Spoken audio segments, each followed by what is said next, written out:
Incorporated in 1892, the city of Williamson grew and thrived serving the local coal, timber, and railroad industries.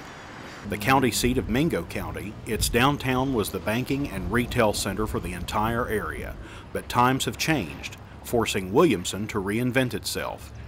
In short, this is not your grandfather's Williamson. With the government trying to survive with expenses rising and incomes kind of flat, that we needed to try to develop our projects that would take care of themselves. We needed to focus on some of our bad things. Our negative things turned out to be some of our opportunities. Our weaknesses are some of our opportunities.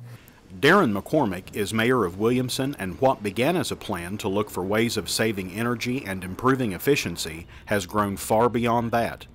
One of those projects, Williamson's Community Garden, a plot of land that offers space for anyone in the community to plant a garden. But this garden is growing more than just fresh tomatoes.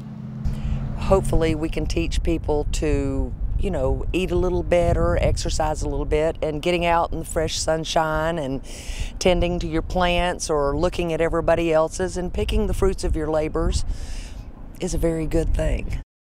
Helen Stanley is a local business owner who also manages the local farmers market, an outgrowth of the community garden. Helen says greenhouses at the garden will eventually be able to provide fresh produce year-round, and that the farmers market has grown from a once-a-month experiment to a weekly community event.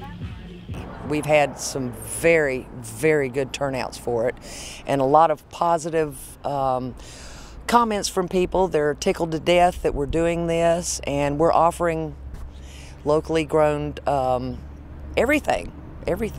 The availability of fresh, locally grown food will help address one of Williamson's major health concerns.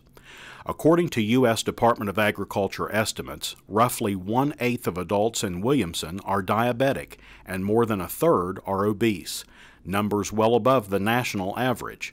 But they're not taking those numbers sitting down. And we have 4 teams that have actually made it. 2 are swimming in the ocean right now. Vicki Hatfield is a diabetic education specialist at Williamson Family Care Center.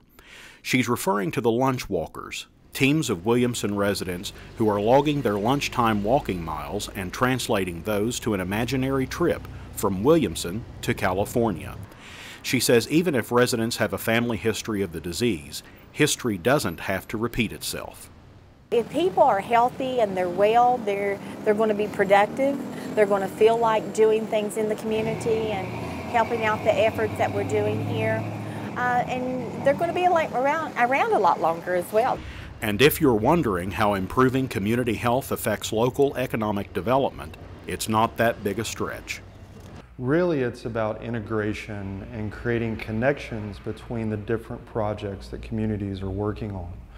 So I find it one of the primary things that lead to a successful sustainability program with any community is figuring out how, take for instance what we're doing here in Williamson, how food systems is linked to diabetes, is linked to workforce development, is linked to sustainable tourism, and really linking all those together to where it's building off of each other project's capacity. In some places they'll call that a green economy. Well, in here, in the heart of the billion-dollar coal field, with what they're feeling like is the application of, in the holding back on mining permits and things like that, we felt that saying we were going green would be controversial. So we intentionally chose the word sustainable. And as we've held sustainability workshops and things like that, what we've tried to do is educate our citizenry that all we're trying to do is be more efficient and be smarter about the way we do things. Sustainable Williamson is working to create a model for sustainable development in low-wealth communities of Central Appalachia, advancing rural economies, encouraging local entrepreneurs, and developing a 21st century capable workforce. All I'm trying to do is get everybody to the table. The sustainability movement can help the coal mining industry, particularly with post-mine development. These are opportunities that we've never had before for large tracts of lands to be developed that we wouldn't otherwise have the opportunity to develop to create real economic opportunity. I think we already are a model. I really do. We have, like I said, we're a small community that's been able to reach out to different resources, pull them together, and the community's gotten behind what we're doing. Creating a model that can be copied across rural West Virginia and beyond. In Williamson, I'm Brent Kessinger for Environment Matters.